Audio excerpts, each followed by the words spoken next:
presse, bonsoir et heureux de vous retrouver dans le cadre de ces briefings après les Jeux de la francophonie. Et merci d'ailleurs pour l'accompagnement que vous avez offert à la République parce que ces Jeux ont été un succès, c'est un succès collectif. Et donc, à vous aussi, il revient la palme pour la contribution qui était la vôtre dans la couverture. Ce soir, nous voulons faire un focus sur les acquis de l'état de siège. Vous avez suivi qu'à la suite des travaux préparatoires qui se sont tenus il y a quelques semaines pour préparer la table ronde sur l'état de siège, qui était une initiative du président de la République au terme d'une réunion à laquelle j'avais d'ailleurs eu l'honneur de prendre part avec les élus des provinces, des deux provinces concernées. Il avait été convenu qu'on organiserait une table ronde pour écouter toutes les parties prenantes. Parce que la décision d'instaurer un état de siège dans cette partie du pays était une décision motivée, y compris par les différentes couches de population qui ont remonté au président de la République le souci d'une prise en charge plus étroite des questions stratégiques, des questions sécuritaires, des questions militaires. Et donc, il y a eu des travaux préparatoires qui se sont tenus sous les auspices du Premier ministre chef du gouvernement et qui ont permis aux panélistes et à tous les participants hier, avant-hier et lundi de faire le point général de la situation. Il était question durant cette table ronde de réfléchir, de répondre à trois questions. Faut-il maintenir l'état de siège? Faut-il le requalifier? Ou faut-il carrément l'enlever? Il y avait des recommandations qui ont été faites et dont l'exclusivité a été réservée au président de la République. Nous avons, nous, participé ce matin à la cérémonie de clôture qui a été présidée au nom du président de la République par le Premier ministre chef du gouvernement. Et donc nous tous, nous sommes pour le moment en attente de la réaction du président de la République à ce qui a été dit, ce qui nous permettra de décider de ce que cette initiative devra devenir, qui sera aussi éclairée à la lumière des éléments qu'ont apporté tous les participants. Et donc, ce soir, nous voulons faire un retour dans ce que nous pouvons considérer comme acquis de cette mesure exceptionnelle, qui, je le rappelle, a été la première mesure que j'ai annoncée comme porte-parole du gouvernement, il y a à peu près 2 ans et 3 mois. Et cette mesure visait, à travers l'ordonnance qui le spécifiait, qui est venue spécifier, visait principalement le retour de la sécurité dans cette partie du pays, principalement dans les provinces du Nord Kivu et dans les provinces de l'Ituri. Il y a évidemment la crise du M23 qui a fortement perturbé les efforts qui étaient en cours dans le Nord Kivu, mais au niveau de l'Ituri, on a noté beaucoup de progrès. Et je me souviens d'ailleurs que nous avions organisé en son temps un voyage de presse avec les différents médias qui ont pu constater notamment la réouverture de plusieurs axes routiers et les commerces qui avaient repris pour beaucoup de parties de nos populations. Et donc ce soir, avec le général Ekenge, le porte-parole de l'armée, nous allons, d'abord mon général, vous avez une nouvelle tenue. Ce n'est pas celle que vous aviez la dernière fois. Oui, c'est la nouvelle tenue des forces armées, du moins pour les unités en garnison. Puisque les unités en opération, leur tenue, ceux qui viennent de Goma, de Beni, ils ont vu cette tenue-là qui va continuer vers l'Ituri. Et dans les prochains jours, il y aura une tenue. Cette tenue va rester pour la force terrestre et il y aura une tenue pour la force aérienne, une autre pour la force navale. Voilà, et donc nous sommes, vous le savez, dans un programme de montée en puissance de forces armées de la République démocratique du Congo. Le président de la République l'a dit et redit, avec la loi de programmation militaire, nous avons placé les fondations de la reconstruction de notre armée dans tout son appareil. Et donc, mon général, peut-être un premier commentaire sur le contexte général de la sécurité dans ces deux provinces, avant que vous puissiez nous dire les acquis. Je rappelle que vous-même, vous avez été porte-parole du gouvernement provincial du Nord Kivu avant votre élévation au poste que vous occupez aujourd'hui. Peut-être que cela peut nous permettre de noter un certain nombre de choses qui peuvent être considérées comme des acquis. Évidemment, nous pourrons continuer avec les questions qui nous seront posées par des journalistes dans une bonne délégation est arrivée de Goma pour participer aux travaux de la table ronde. Ils auront donc aussi la possibilité de poser la question. Mon général, vous avez la parole. Tout à fait, Excellence. L'état de siège a été proclamé par le président de la République, chef de l'État, commandant suprême des forces armées, dans deux contextes différents. Chaque province avait ses contextes. Et pour parler de l'Ituri, la dégradation de la situation sécuritaire a commencé à partir de décembre 2017 avec les tueries des populations civiles, en majorité Hema, dans le territoire du Djougou, provoquant ainsi le déplacement massif des populations dans les environs de Bunia. Il y a également l'émergence du groupe Codeco qui était à la base de ces atrocités, et cette émergence a donné naissance à d'autres milices locales comme les FPIC Tignakilima, comme FPIC Tignakilima évoluait beaucoup plus vers le nord de Bunia, Mwanga, dans les environs de Mwanga, et aussi au sud de Bunia, dans les environs de Marabo. En 2020, il y a eu création dans les territoires de Djougou du noyau du groupe armé G5 Zaïre, constitué des membres des communautés victimes des attaques et des atrocités de la Codeco. Et à l'origine de toute cette situation se trouvent les conflits fonciers mal gérés. Et outre l'émergence de ces milices, les ADF MTM, fuyant la pression militaire dans les territoires de Beni, ont migré vers le sud du territoire d'Irumu en Ituri et aussi vers le territoire de Mambasa. Ça, c'est le contexte général de l'Ituri. Au Nord Kivu, le contexte était presque pareil, mais il y a eu deux menaces importantes, je dirais même trois. La première menace, c'est la menace ADF, MTM et des groupes armés supplétifs aux ADF, comme le Mai Mai Kiandenga et autres, qui terrorisaient la population, qui commettaient des exactions, des tueries dans le territoire de Beni et environ. Il y a aussi d'autres groupes armés dans la partie sud du Nord Kivu, ce qu'on a l'habitude d'appeler le Petit Nord, dans tous les territoires de Rutshuru, de Masisi, de Nyiragongo, de Walikale, et même dans le territoire de Lubero, il y a des groupes armés locaux qui écumaient ces territoires-là. Et il y a une autre menace, c'était la menace FDLR.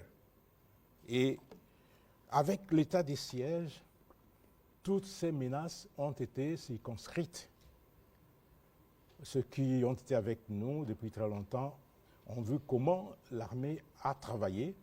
Et nous, en termes d'acquis, on a d'abord circonscrit ces menaces, que ce soit en Ituri qu'au Nord Kivu. Il y a des opérations qui ont été menées. Il y a eu beaucoup de rendus de la part des groupes armés locaux. Au Nord Kivu, il y a des groupes armés qui sont cantonnés, où il y a eu plusieurs milliers, en tout cas plus de 2000 membres des groupes armés qui se sont rendus. Il y en a qui étaient cantonnés à Rumangabo, d'autres à Mobambiro. Et il y a le groupe des Mayani qui était toujours à Kalunguta, à mi-chemin entre Beni et Butembo, à 25 km au sud de Beni et au nord de Butembo. Et tout cela a permis à ce que nous puissions réouvrir certaines routes, les opérations militaires. Et la pression a été telle qu'on a neutralisé un grand nombre, surtout d'ADF et de membres des groupes armés. Les collaborateurs des ADF, beaucoup ont été arrêtés. Nous avons anéanti quasiment les réseaux de ravitaillement, de recrutement, les réseaux des collaborateurs dans la ville de Beni, dans la ville de Butembo et un peu partout. Et il y a beaucoup d'ADF qui ont été neutralisés. Et les ADF, comme vous le savez, sont de plusieurs nationalités. Il y a les Omanais qui ont été neutralisés, les Kenyans, les Rwandais, les Ougandais qui étaient majoritaires, les Tanzaniens. Il y a aussi des Burundais même et des Somaliens qui ont été neutralisés. Même un Jordanien qui a été arrêté, un Égyptien aussi, des Centrafricains qui ont été neutralisés. Il y en a qui ont été arrêtés, qui sont ici, et il y en a qui ont été neutralisés. Vous comprenez, le terme neutralisé, c'est un terme en vogue, pour ne pas dire tué. Et malheureusement, cette situation a été perturbée par l'agression rwandaise, qui a permis d'occuper des pans de notre territoire, le territoire de Rutshuru, de Nyiragongo et de Masisi, et l'armée a été obligée de faire des ponctions, de faire des prélèvements au niveau de l'Ituri, au niveau de Beni et au niveau d'autres provinces, au point qu'il y a eu des zones lacunaires qui sont restées, et malgré ça, l'armée a fait son travail, et il y a des axes routiers qui ont été ouverts, il y a des routes qui ont été réhabilitées, il y a les activités agricoles qui ont repris un peu partout, et surtout dans les territoires de Beni. Mayangos a retrouvé son statut de grenier de Beni aujourd'hui, et il y a eu une réduction drastique des menaces un peu partout, mais malheureusement, l'agression rwandaise est venue remettre en cause tout ce travail réalisé. Voilà, merci pour vos mots introductifs. Je rappelle ici que même si ce n'était pas la mission principale des autorités militaires, mais je dois rappeler qu'au niveau du gouvernement, on a noté l'amélioration des revenus, des recettes de ces différentes provinces durant cette période, et peut-être moins de conflits politiques et tout ça. Bon, voilà des points sur lesquels nous allons revenir dans l'échange que nous allons ouvrir avec les journalistes pour nous permettre de donner un certain nombre de détails. Nous reviendrons encore sur ces sujets parce qu'en attendant que le président de la République puisse donner la ligne que nous suivrons, nous pensons qu'il est important, comme nous faisons habituellement, maintenant qu'on a moins de pression sur l'organisation des Jeux de la francophonie, de se focaliser sur ces sujets importants. On va commencer cette série avec Pichu Mulumba.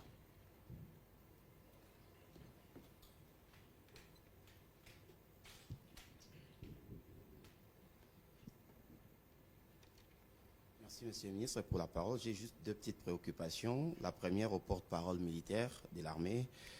Avec l'état des sièges, l'on note que des menaces ont été circonscrites, vous l'aviez dit, des ennemis neutralisés, de reddition. Mais qu'est-ce qui sera fait au niveau de l'armée pour que ces acquis soient préservés, quelle que soit l'option qui sera levée sur cette question? Une dernière préoccupation au ministre. D'après le secrétariat d'État américain, le secrétaire d'État américain Anthony Blinken, il y a une tension à la frontière entre la RDC et le Rwanda et qu'il faut une désescalade. Quel commentaire faites-vous de cette réaction? Bon, écoutez, je suis un peu surpris par cette déclaration des autorités américaines, simplement parce que les généraux les dira mieux que moi. Lorsque vous parlez de la frontière entre la RDC et le Rwanda, mais la frontière, elle est tenue par qui actuellement? Ce n'est pas la force régionale. Et donc, de quelle tension on parle? De quelle tension on parle dans ces contextes, premièrement? Deuxièmement, je ne pense pas qu'il y a matière à désescalade ici, parce que ça fait plus ou moins plus d'une année que nous avons commencé un processus de discussion avec toutes les parties prenantes pour aboutir à ce qu'on a vu en novembre de l'année dernière, qu'on appelle l'accord de Luanda, qui fixe le cadre qui permet le retour de la paix. Aujourd'hui, les généraux est là, il pourra le confirmer, on observe plus ou moins, en tout cas, un respect des cessez-les-feux entre nos forces, les forces armées de la République démocratique du Congo et les autres, le Rwanda, la coalition Rwanda-RDF, d'une part. Deuxièmement, on a fait beaucoup de discussions, notamment avec la force régionale, sur le programme de pré-cantonnement. Aujourd'hui, ça fait 5 mois, 5 semaines plus tôt, que tous les matériels ont été apprêtés parce que le gouvernement s'était engagé à faire sa part pour aménager les sites de Rumangabo qui a été choisi pour les pré-cantonnements. Ça fait 5 semaines que ces matériels est bloqué à Goma parce que la coalition Rwanda M23 RDF ne veut pas souscrire à un schéma qui était communément convenu. Alors, lorsqu'on veut parler des escalades, de quoi on parle? Parce qu'il y a un schéma qui fixe les rôles de tout un chacun. Je pense qu'on va encore, il y a un besoin de communiquer davantage avec les Américains à ces sujets parce qu'ils font le relais de la propagande rwandaise. Parce qu'ils sont dans une stratégie pour dire que la République démocratique du Congo se prépare à attaquer les Rwandais. Nous, vous connaissez la tradition qui est la nôtre et la ligne du président de la République.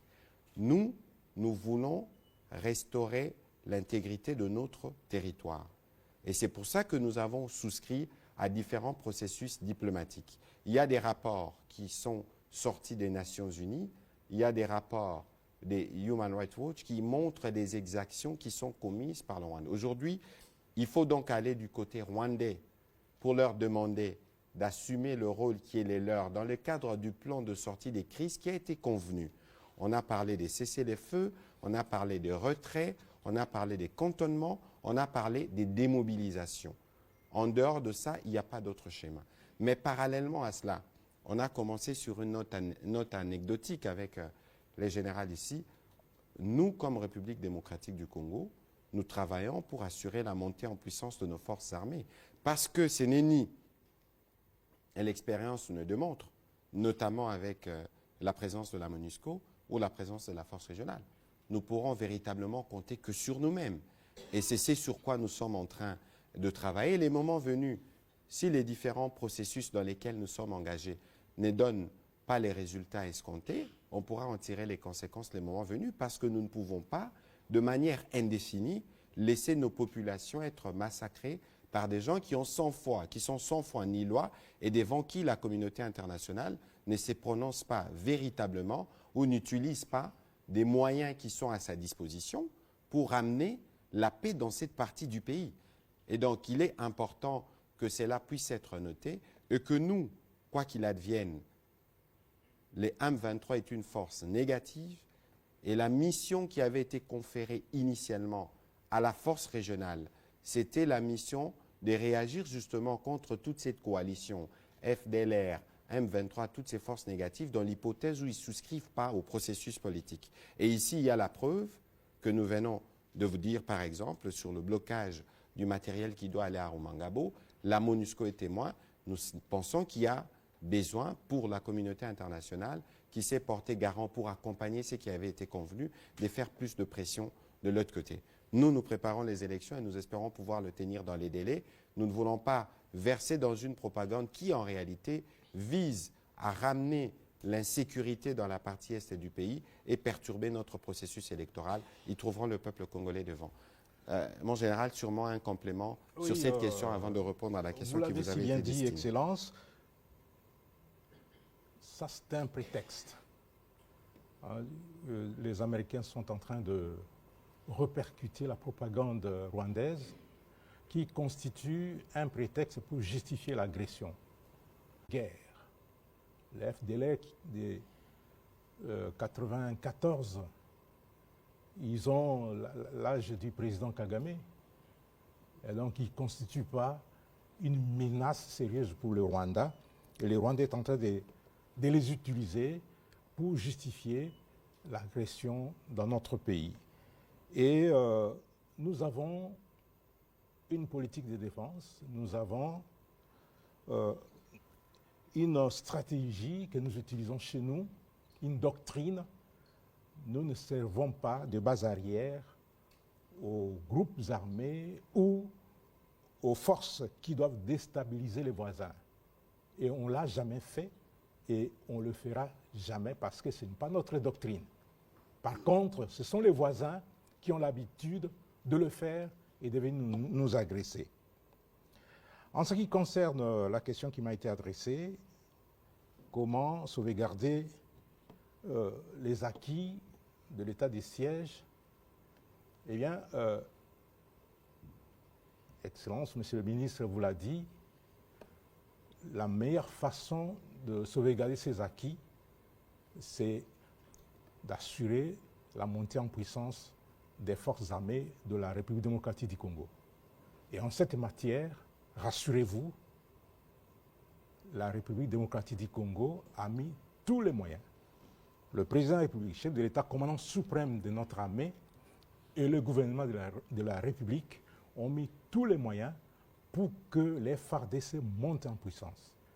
Et nous nous préparons pour que cette montée en puissance soit effective, et je ne vous en dirai pas plus. Voilà, on va prendre la question de Marlon Kachamou.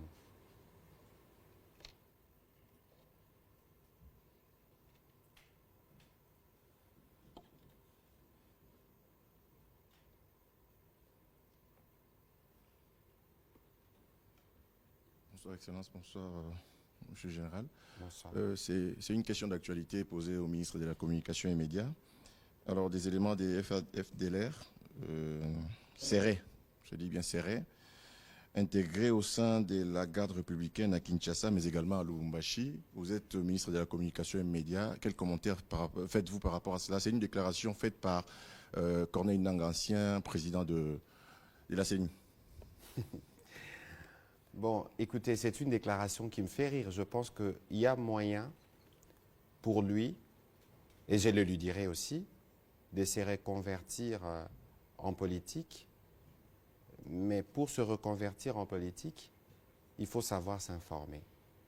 Et savoir s'informer à un tel niveau de responsabilité, c'est un exercice minimum.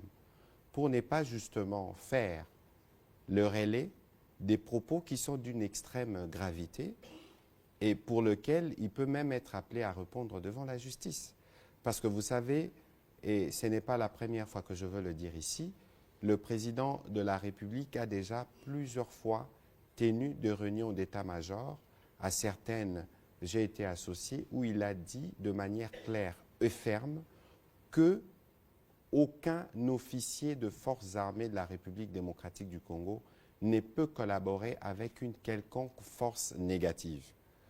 Ici, c'est un ensemble, donc tout ce que vous pouvez avoir comme assemblage de groupes Maï-Maï, etc., et surtout pas avec les FDLR qui sont des forces génocidaires qui, je dois le rappeler, tuent d'abord les Congolais. Alors, comment vous pouvez penser que l'on intègre dans l'unité d'élite qui s'assure de la sécurité du président de la République de forces comme celle-là? Et comment intellectuellement, vous pouvez soutenir une telle initiative? Si ce n'est, et c'est compréhensible par rapport au contexte électoral, vouloir verser dans la diabolisation et dans la basse politique. J'espère qu'ils pourront, comme je l'ai dit souvent, quitter la périphérie et venir sur des vrais sujets. Je voudrais me faire compléter sur cette question par les générales qui peut nous dire un peu plus, parce que lorsqu'on parle de la collaboration de forces armées de la République démocratique du Congo avec de forces négatives, on en parle et pour certains, et c'est l'argument du Rwanda, pour dire, écoutez, parce qu'il y a des FDLR, nous avons une force terroriste des M23 qui tue, qui massacre, qui viole de manière décrite par les rapports, que ce soit de Human Rights Watch ou des experts des Nations Unies. Mon général. Oui, Excellence, je suis tenté de dire que beaucoup de Congolais, pas beaucoup, mais certains Congolais, par leurs propos, par leurs actes, par leurs agissements, démontrent leur soutien à l'agression rwandaise. Et des gens pareils, si on les interpelle par nos services, ils vont crier que ce sont des acharnements contre des politiciens.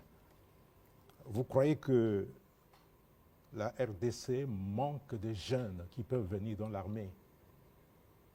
Vous avez vu combien ils sont venus lorsque le président de la République a lancé la mobilisation générale. Donc, plus ou moins 40 000 dans les centres d'instruction. On a refoulé les autres. Alors pourquoi aller s'acharner? Pourquoi prendre les FDLR pour les mettre dans une unité d'élite comme la garde républicaine? Pour qu'ils fassent quoi? Pour moi, c'est honteux de voir un homme de cette carrure prononcer des propos pareils. Moi, je ne suis pas politique, je suis militaire, mais je regrette tout simplement. Voilà, on va prendre la question de Touvé Oundi, qui est toujours à la chasse des questions liées sur l'état de siège. Caribou Kinshasa. Merci, Excellence. J'ai 2 ou 3 petites préoccupations. La première préoccupation est autour de la table ronde qui s'est clôturée aujourd'hui. On a senti une soif non achevée des participants. Après le discours du Premier ministre, il y a ceux qui ont crié l'éveil, il y a ceux qui ont crié maintien. À quand la communication du chef de l'État sur la question?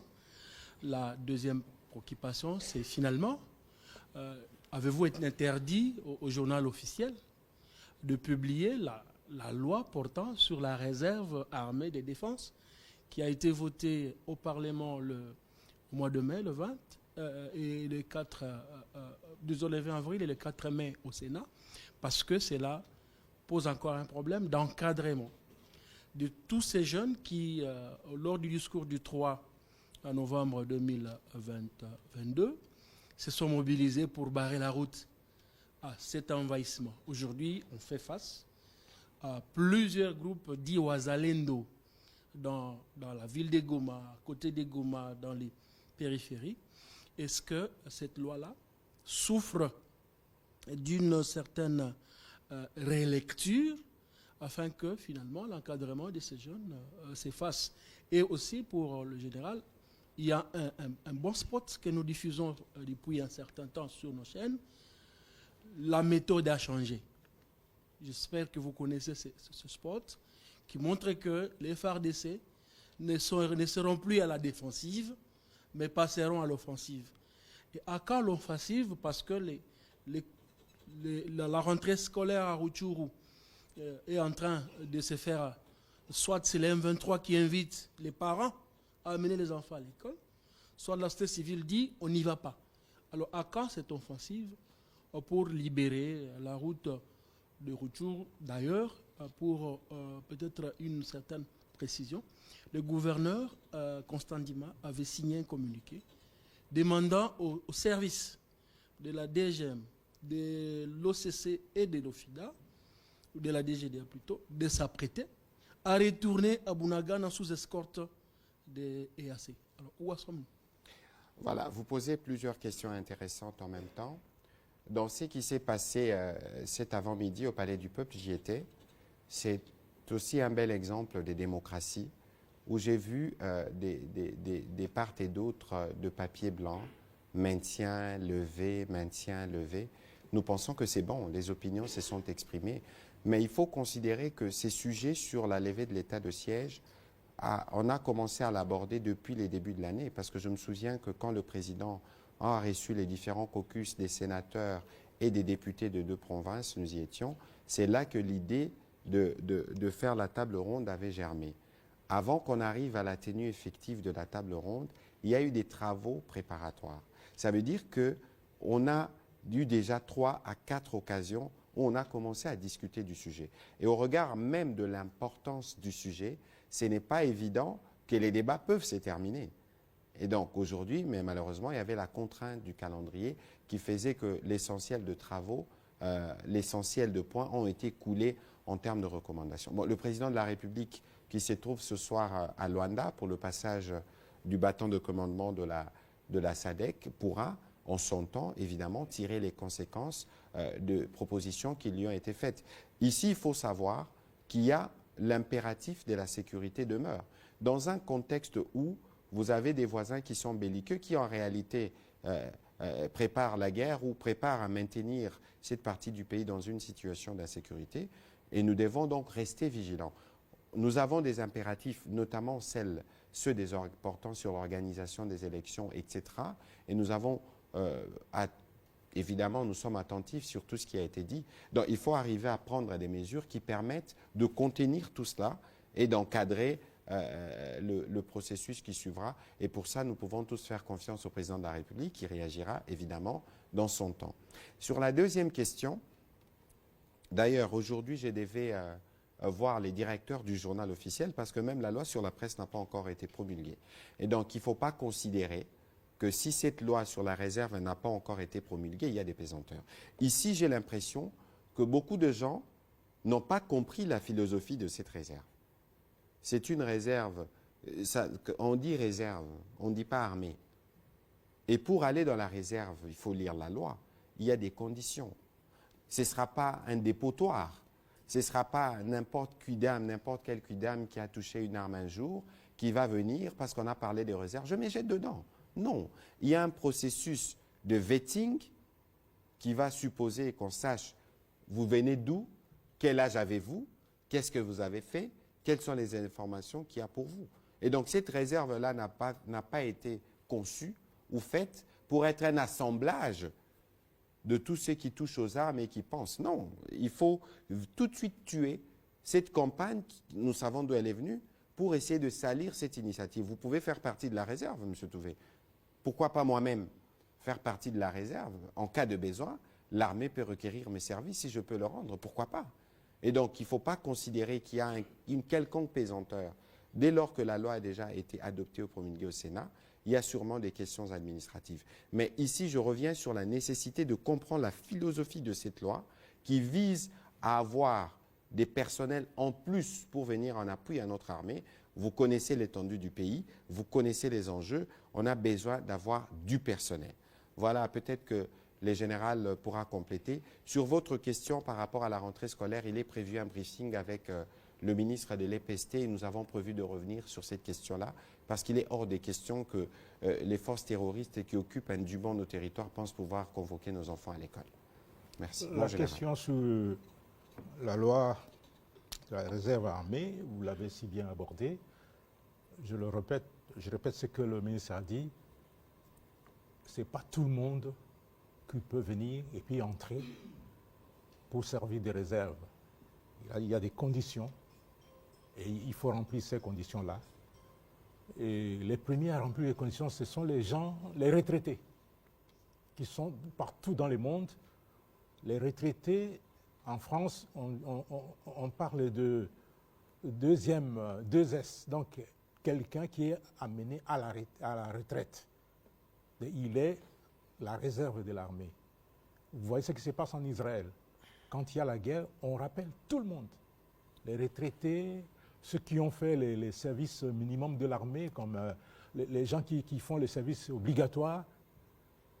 Il y a quelque chose qui a été prévu ici chez nous pour les gens, pour les universitaires qui vont passer un service minimum pour connaître le b.a.-ba de l'armée. Ces gens-là, on peut les récupérer et aussi, la loi va définir, ça c'est une loi, mais il y aura également des textes d'accompagnement de cette loi-là qui vont définir les conditions d'adhésion à cette réserve de l'armée.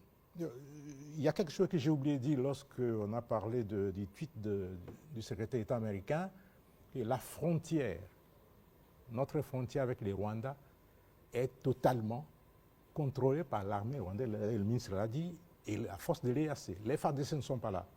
Et comment les FARDC vont planifier une attaque, fût-elle avec les FDLR? S'il y a les FDLR, les Rwandais sont là pour combattre les FDLR. Et ils sont dans notre territoire, là où il y a les FDLR. Ça, c'est un faux problème. La méthode a changé à quand l'offensive pour libérer la route de Rutshuru.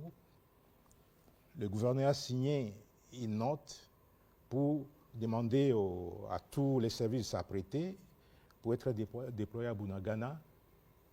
C'est tout à fait normal. Toute cette partie-là ne restera pas éternellement occupée. Nous nous préparons pour récupérer notre territoire. Et demander aux militaires à quand l'offensive, c'est trop demander, puisqu'un militaire ne vous dira jamais quand est-ce qu'il va mener l'offensive. Merci. Mais alors, si je peux me permettre un commentaire sur le sujet, il y a un plan. Je reviens encore sur ce qui avait été prévu à Luanda. On a parlé des cessez-le-feu, on a parlé de retrait, on a parlé de cantonnement, on a parlé des démobilisations. C'est les schémas dans lesquels nous avons souscrit. Et même si le général ne peut pas dire ce qu'ils ont dit, mais ici, il y a une option. Celle que nous avons choisie, c'est la voie de la diplomatie qui nous permet, vous venez du Nord Kivu, vous avez été témoin, nous étions là, de la situation humanitaire qui est déjà celle-là. Et donc, toute opération militaire, avant que nous, on l'amène, parce que c'est sur notre territoire, nous regardons le prix que cela coûte en termes de vies humaines. Et donc, si aujourd'hui, la patience dont nous faisons preuve en face de cette situation qui dure depuis des mois, c'est parce que justement, nous pensons que par cette voie-là, on peut atteindre les résultats, mais nous n'attendrons pas indéfiniment.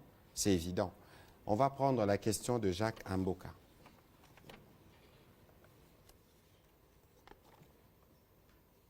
Bonsoir Excellence, bonsoir mon général.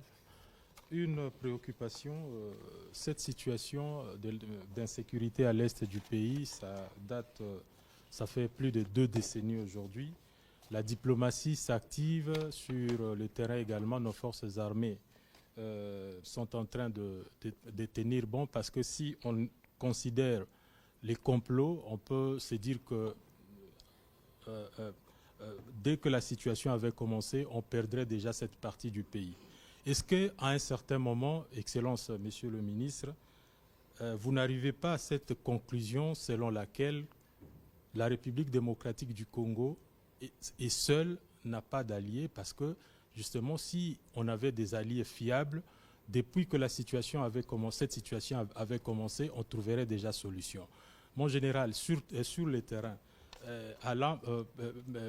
abordant presque dans la même direction, est-ce que vous ne vous rendez pas compte que malgré que vous pouvez avoir des alliés, les armées des autres pays, mais sur terrain, il y a cette réalité qui peut vous pousser à conclure que les forces armées combattent seules, il n'y a pas des alliés, parce que si justement il y avait des alliés, on trouverait déjà solution.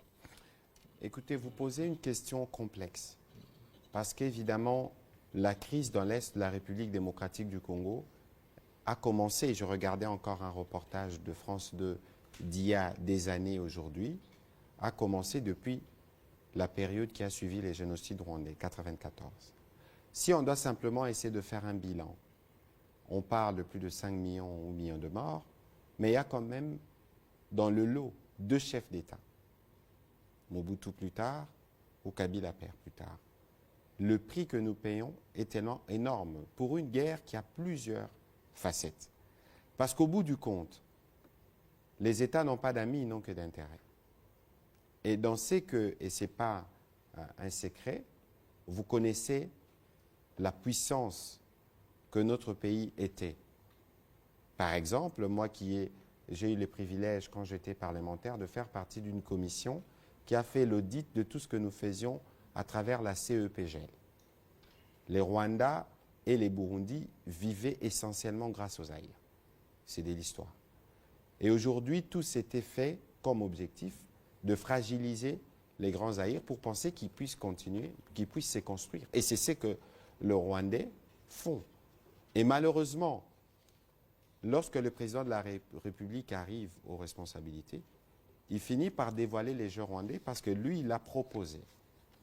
Il a proposé, nous étions à Goma, c'était en juin 2021, de faire des partenariats entre États de la manière la plus transparente. Mais la réponse que nous avons eue démontre à suffisance qu'il n'y a pas de ce côté-là un besoin de voir la paix restaurée dans cette partie du pays parce que c'est la partie qui sert de réserve pour leur économie. C'est bien clair. Mais maintenant, qu'est-ce que nous faisons? C'est cela le plus important. Premièrement, on va couper court à tous les circuits d'approvisionnement frauduleux dans les secteurs de mines. Vous avez vu l'initiative de Primera Gold qu'on a mise en place pour réussir à retracer. Et de ce point de vue, Vous avez vu, par exemple, il y a un sujet belge qui s'appelle Alain Gotz qui a été sanctionné parce qu'il construit des raffineries d'or dans des pays qui ne sont pas, qui régorgent pas de ressources en or. Donc, c'est de l'or qui est pillé ou pris frauduleusement en République démocratique du Congo pour être raffiné de l'autre côté et être vendu. Vous avez vu que depuis qu'on a commencé avec Primera Gold, on a produit plus de kilos d'or que nous l'avons produit depuis les 10 dernières années. Simplement parce qu'il y a un mécanisme de contrôle. Tout ça énerve. Et lorsque de notre part, nous travaillons à la montée en puissance de notre armée, parce que nous avons compris le besoin stratégique de protéger notre pays, on fait une réserve où on veut prendre des Congolais en plus pour être à la disposition de la défense de la patrie. Il n'y a pas de meilleure stratégie que celle-là, parce que nous devons nous assurer la défense de notre territoire pour être sûr que nous exploitons nos richesses en faveur de Congolais. Et ceux qui sont aux alentours, qui se sont construits par des massacres et par des pillages dans l'est de la RDC, ne pourront évidemment pas nous laisser en paix. Mais il faut considérer, nous sommes à la fin du cycle, justement, de ces cycles de pillage, de ces cycles de tueries, de ces cycles de massacres. Et nous pensons que la stratégie mise en place par le président de la République, qui combine à la fois la diplomatie, qui combine à la fois la montée en puissance de forces armées, pourra nous donner du résultat pour assurer non seulement la défense de notre territoire, la protection de nos populations, mais aussi une meilleure production de nos ressources qui répondront à tous les critères de traçabilité. Voilà la réponse. Mon général. Oui, la situation que nous vivons actuellement en Ituri et au Nord Kivu font partie d'un plan concocté par Kigali et ses alliés. Puisque imaginez que la paix et l'autorité de l'État reviennent au Nord Kivu en Ituri, et il y aura un boom économique au Congo. Ça, c'est une évidence. Ce sont des recherches que nous avons faites au niveau des services. Il y aura un boom économique au Congo. Alors, pour la survie du Rwanda, comme régime, comme économie, comme système, il faut maintenir l'instabilité dans ces deux provinces. Et c'est ça la raison de l'agression. Si on ne maintient pas l'instabilité et l'insécurité au Nord Kivu, au Sud Kivu, le Rwanda cessera d'exister comme régime et comme système actuel. Donc, le président de la République, c'est un visionnaire. Il a compris les enjeux. Et il mise sur la montée en puissance des forces armées parce que personne d'autre ne viendra défendre ce pays plus que les Congolais. Tout à fait. Tous ceux qui viennent, ils viennent pour les intérêts, comme l'a dit le ministre. Mais c'est lui qui défendra jusqu'au sacrifice suprême ce grand et beau pays, c'est les Congolais lui-même. Donc la meilleure façon de pérenniser les acquis de l'état des sièges, la meilleure façon de développer notre pays, c'est d'avoir une armée bien formée, bien équipée, bien entraînée. Et cette armée bien formée, bien équipée, bien entraînée, qui monte en puissance, va assurer l'intégrité, la défense de l'intégrité de notre pays, la défense de nos frontières et la protection de nos populations sans qu'on ait besoin de l'apport extérieur. Mon général, je suis resté sur ma soif sur la question. Est-ce que vous ne vous sentez pas seul, bien qu'il y ait des alliés qui viennent les armées des autres pays? Nous ne comptons pas sur les alliés, nous comptons sur nous-mêmes, sur nos propres efforts. D'abord, les autres viennent en appui. Mais l'essentiel de la défense de l'intégrité de notre territoire, c'est nous. Et c'est pourquoi on met tous les moyens, on met tous les paquets et nous nous préparons sérieusement. Et je crois que lorsque le général parle des armées qui viennent en appui, c'est parce que le problème de la sécurité dans l'est de la RDC est un problème régional. On parle des FDLR qui sont rwandais, donc qui constitue un problème de sécurité à la fois pour nous et pour eux. On parle des ADF qui sont ougandais, qui constituent un problème de sécurité pour nous et pour les autres. Et donc, s'il y a eu cette entente pour qu'il y ait toutes ces forces, c'est parce que justement, la question de leur sécurité est aussi concernée par la sécurité dans l'Est de la RDC. Et donc, toutes ces choses doivent être mises en perspective, mais nous pensons que seules nos forces armées, lorsque le processus en cours pourra atteindre sa maturité, pourront évidemment être en mesure d'apporter toutes les réponses. On va prendre les dernières questions, parce que ce soir, il y a un programme spécial de journal à la RTNC avec l'honorable Colette Chomba, dans le cas des 50 ans de l'IFACI, qu'il ne faut pas qu'on grignote beaucoup de temps. On va prendre les questions en série. Donc, une question, on commence par Daniel, Alain Lino, Paul Matendo et notre ami de TV5. On prendra la question en égal à la fin. Daniel, allez-y, s'il vous plaît.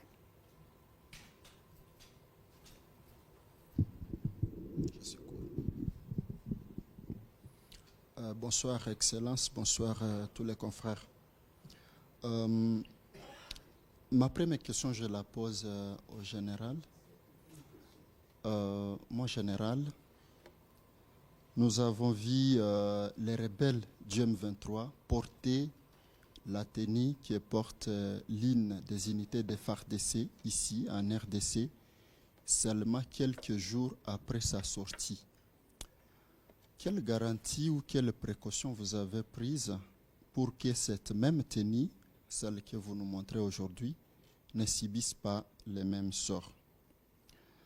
La deuxième question, il s'observe aujourd'hui sur les fronts, dans les deux camps, donc les camps rebelles et les FARDC, les Ouazalendo prennent les devants. Ils combattent actuellement les M23. Mais en combattant les M23, ils commettent des exactions. La population semble être abandonnée. Je ne sais pas quelle garantie vous pouvez donner à cette population qui crie chaque jour, disant qu'ils sont victimes de cette situation causée par les Ouazalendo. Monsieur le ministre. Ça fait 3 questions. Allez-y, terminez. Il vient de Goma, spécialement. Désolé, Goma, c'est compliqué avec beaucoup de problèmes et c'est la première fois qu'on a l'occasion. Alors, monsieur le ministre, une partie de l'opposition ne prend pas part au processus électoral. À quel pourcentage vous garantissez la population congolaise que les élections seront organisées? Merci. Vous êtes sûr que vous posez la question à la bonne personne? Parce que de toute évidence, dans les élections, chacun a sa part de responsabilité. Pour ce qui nous concerne comme gouvernement, nous mettons les moyens à disposition. Nous travaillons sur un plan de sécurisation des élections et pour le moment, et c'est toute la sensibilité des sujets que nous abordons, parce que nous tenons impérativement à ce que nos populations des territoires sous occupation dans le massif Rutshuru puissent voter, puissent être enregistrées. Il y a déjà au niveau de la CENI des réflexions qui ont été faites sur la manière dont cela va se dérouler et on travaille à créer les conditions de sécurité qui leur permettra. Et d'ailleurs, c'est une interpellation que nous faisons et le président de la République a eu l'occasion de le dire à la sous-secrétaire d'État qui était ici, que si on nous regarde, à la différence des autres pays de la sous-région, on nous regarde comme un pays démocratique et nous y croyons, nous voulons consolider notre processus démocratique.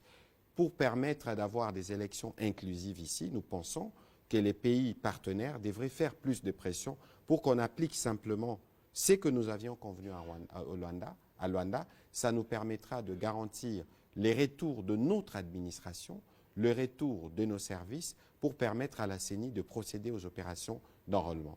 De toute évidence, pour nous, les élections, nous ferons notre part comme gouvernement pour qu'elles se tiennent dans les délais prévus. Mon général, spécialement sur cette question des Ouazalendo, parce que tout est entendu, finalement, il y a comme un mélange. Je souhaiterais que vous puissiez nous édifier davantage sur ces sujets-là.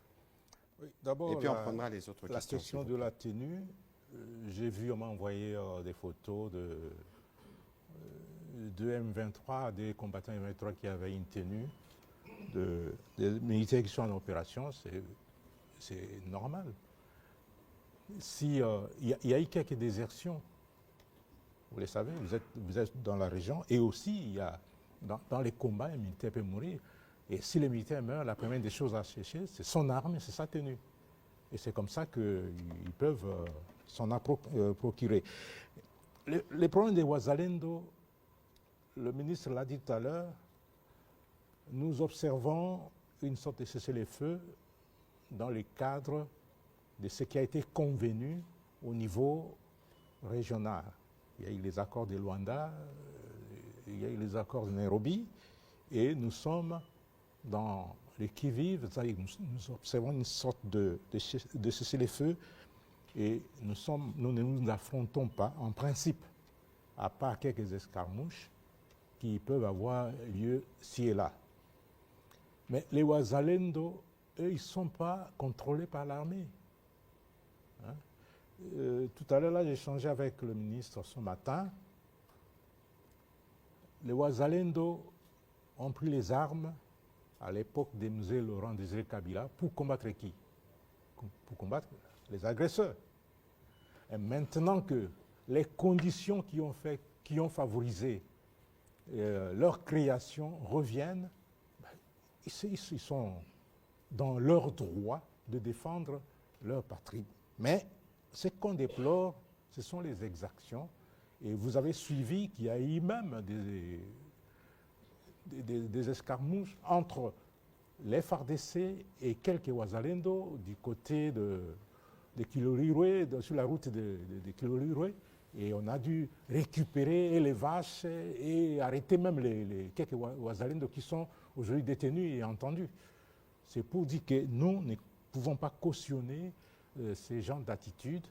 S'ils sont là pour défendre leur pays, ils ne peuvent pas s'attaquer à la population ou au bien de la population. Ça, c'est strictement interdit. Voilà, merci.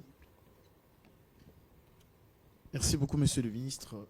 Je m'appelle Paul Matendo. Petite question générale. Vous avez parlé de la multiplication de forces, de groupes armés pendant l'état de siège. Plusieurs sources disent que l'état de siège, c'était un échec prévisible, tout simplement parce que les forces armées sont très infiltrées. Est-ce que vous avez la même impression? Monsieur le ministre, vous avez aussi... Une question, Monsieur Paul Matendo, s'il vous plaît. Une question sous l'angle économique, si vous voulez bien. Vous avez dit que l'un des acquis de l'état de siège, c'est l'amélioration des recettes. Quelques jours avant la tenue du forum, le mouvement citoyen Lucha a recommandé au gouvernement de mettre sur pied la politique d'allègement fiscal et de redressement économique pour permettre aux gouverneurs civils et aux opérateurs économiques de récupérer les temps perdus pendant l'état de siège. Ça vous inspire quel commentaire? Merci. Aucun. Merci. Là, nous parlons des acquis de l'état de siège. En attendant que le président de la République se prononce, les téléspectateurs aimeraient savoir quelle a été la tendance dégagée, la majorité. Il y a eu des commissions, maintien, levée ou réqualification. Nous avons eu l'impression d'aborder des gens, des gens que nous avons rencontrés aujourd'hui, des différentes commissions, parlaient presque le même langage en ce qui concerne cette levée de mesures de l'état de siège, parlant de l'échec dans tous les sens. Et j'ai abordé des députés de la majorité, je croyais être devant ceux de l'opposition par exemple. La question est celle-ci. Est-ce que les téléspectateurs peuvent, à partir de maintenant, avoir une idée sur la tendance qui s'est dégagée? Est-ce qu'il s'agit de la levée comme la majorité? Écoutez, je crois qu'il ne faut pas qu'on aille dans la philosophie ou dans les spéculations. Les travaux, d'abord sur cette question de la sécurité, il n'y a pas d'opposition ni de majorité. Il faut que cela soit bien clair. Il faut savoir aussi que l'idée de l'état de siège a été une idée qui est venue de la base parce qu'il y avait un besoin de répondre à un problème de sécurité. Et nous sommes ici dans un contexte où nous voulons construire une solution d'ensemble. Et je vous ai déjà donné la réponse tout à l'heure lorsqu'on dit tout a été destiné au président de la République qui était là à l'ouverture. N'eût été le voyage à Luanda, il aurait été aussi là à la clôture.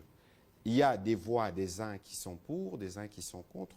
Ne spéculons pas, parce que nous avons ici le président de la République qui a des éléments de ceux qui étaient dans la salle et de ceux qui sont restés en Ituri, dans les Nord Kivu, et des compatriotes, parce qu'on a associé des gouverneurs d'autres provinces qui peuvent aussi avoir un mot à dire.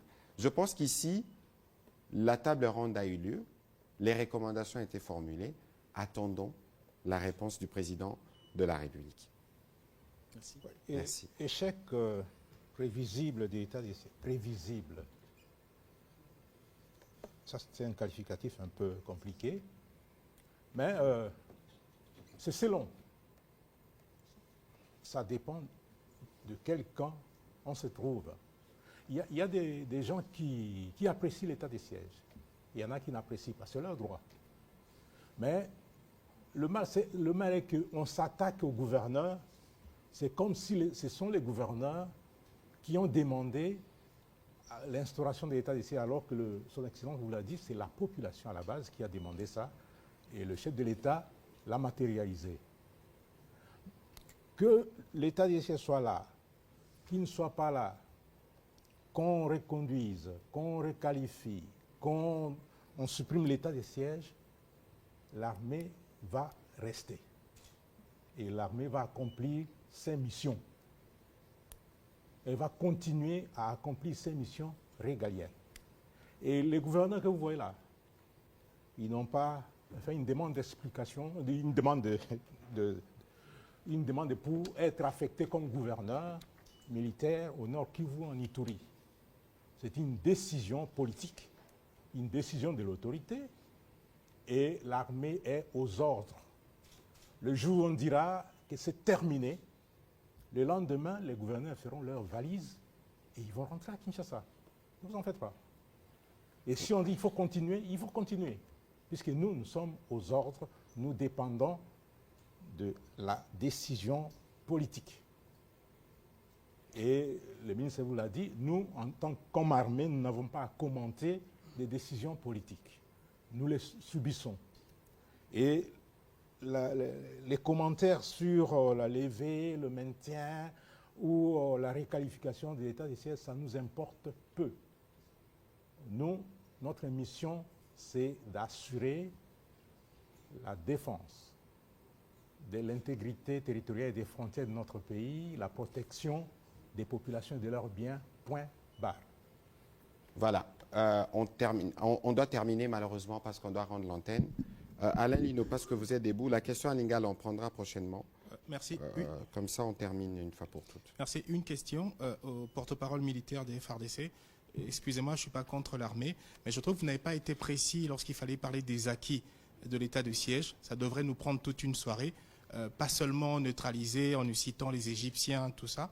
Alors, vous avez dit, justement parlant des acquis de l'état de siège, vous conjuguez au futur pour dire, pour préserver les acquis de l'état de siège, il faut une armée bien outillée, une armée bien formée. Mais s'il y a des acquis actuellement, c'est que l'armée est déjà au point pour faire ce travail-là. Pourquoi parler encore au futur? Non, il faut une formation, une armée bien formée, bien outillée. Je pense qu'elle a déjà ce qu'il faut parce qu'il y a des acquis de l'état de siège. Bon, écoutez, de toute évidence, nous sommes dans un processus où nous voulons régler un problème qui dure une trentaine d'années. Il n'y a évidemment pas beaucoup de temps pour aborder tous les aspects, notamment dans l'amélioration. On n'a jamais autant, par exemple, parlé de la situation en Ituri ou à Béni que pendant l'état de siège. Avant, on n'en parlait même pas. On n'a jamais autant donné de l'attention aux questions, par exemple, de l'approvisionnement de militaires au front, de transport, de la solde, de tout ça, que pendant l'état de siège. Et donc, il y a des choses que vous n'avez pas vues, mais qui ont été faites. Ici, il faut considérer que nous sommes dans une dynamique des reconstructions générales de notre appareil sécuritaire et que vous avez vu, par exemple, la résurgence du M23A imposer à nos forces de faire comme une forme de redéploiement des effectifs pour faire face à cette menace. Et c'est cette menace-là, justement, du M23 qui est à la base de la résurgence de certains groupes armés. Parce que les Congolais, partout où ils se trouvent, ils se disent que nous ne pouvons pas, ne pas laisser les agresseurs entrer chez nous. Et donc nous pensons, dès qu'on aura géré la question principale, qui est celle du M23, les autres questions pourront se gérer plus calmement et plus sereinement. Je pense que le général peut terminer, et puis on va rendre l'antenne. N'oubliez pas que les FARDC sont engagés depuis presque 30 ans. Et lorsqu'on est engagé, il y a un degré d'attrition très élevé. Il y a des morts, des blessés, des déserteurs, des gens qui prennent de l'âge, et il faut renouveler. Et c'est ce qui est en train d'être fait. Quand on parle de la montée en puissance, c'est un processus. Ça a commencé par la réforme de l'armée, et aujourd'hui, ça a pris une vitesse de croisière. Je vous ai dit que je n'en dirai pas plus, mais vous verrez les résultats. Voilà, je pense qu'on va terminer cet exercice où on a voulu faire un peu le tour d'horizon. Je comprends la question d'Alain Lirno. Il y a de la documentation qu'on a demandé, qu'on pourra mettre à votre disposition, qui émane des gouverneurs militaires. Ici, nous donnions quelques grands axes, comme ça vous pourrez vous-même suivre dans la loupe ce qui a été fait. Mais il faut savoir, comme j'ai coutume de le dire, que vous pouvez tout nous reprocher, mais vous ne pouvez pas nous reprocher la volonté de faire différemment. Et pour ce qui concerne les forces armées de la République démocratique du Congo, la fondation a été placée. Nous avons une loi de programmation militaire. Nous avons toutes les initiatives qui ont été prises au niveau du commandement, du haut commandement, donc par les présidents de la République lui-même. Et c'est durant cette période de l'état de siège que nous avons en plus ravivé la flamme nationale à travers la campagne Bendele Koyate ou Défendant la patrie. Jamais je n'ai vu autant de mobilisation autour de nos hommes en uniforme. Et l'appel du président de la République du 3 novembre en est une preuve, parce qu'il y a eu plus de 20 à 30 000 jeunes Congolais qui ont accepté de s'enrôler dans l'armée. Voilà, nous allons terminer ce soir. Merci, monsieur le porte-parole de l'armée, de vous être associé à cet exercice de redevabilité. Nous espérons pouvoir compter sur vous pour d'autres exercices pour nous permettre de bien édifier nos journalistes et d'éviter les pièges de ceux qui trament des propagandes et des campagnes hostiles à la République démocratique du Congo. Heureusement qu'avec le président de la République, nous avons démontré, notamment à travers le jeu de la francophonie, que plus rien ne sera comme avant et que les préjugés ne nous ressemblent pas. Nous allons montrer la vraie face des Congolais. Merci à vous et bonne soirée. Merci.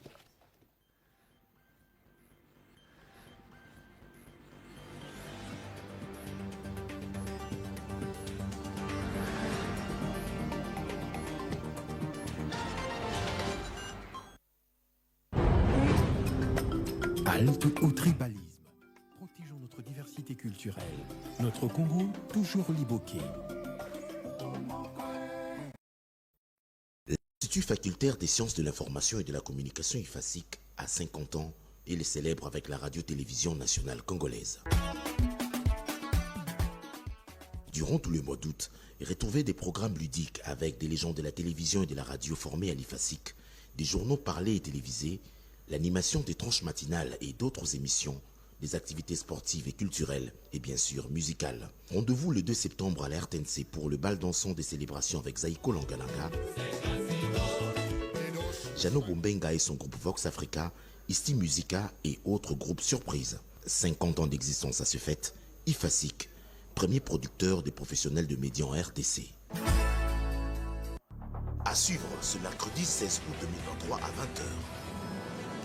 La grande édition du journal avec Colette Tchomba.